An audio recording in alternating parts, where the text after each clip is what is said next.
Turistët të cilët vizitojnë qytetin e Gjirokastrës faqin interes për reliket historike që ekspozohen në qendrat e artizanatit, si dhe përgjatë rrugëve të kaldrëmta.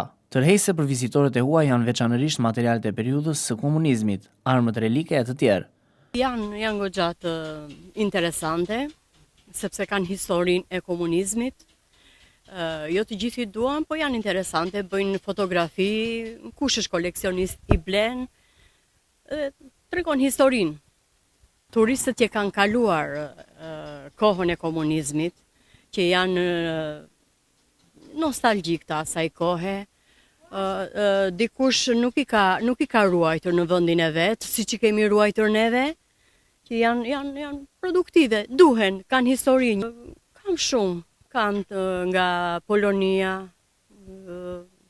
që i duan shumë këto të komunizmit, sidomos tek armët e ftohta, reliket e luftës, një veshje, gjithsesi e marrin. Tashmë antikuaret dhe reliket nga periudha të ndryshme historike janë dëshmi me vlera të veçanta dhe tërheqëse për turistët që vizitojnë Gjirokastrën.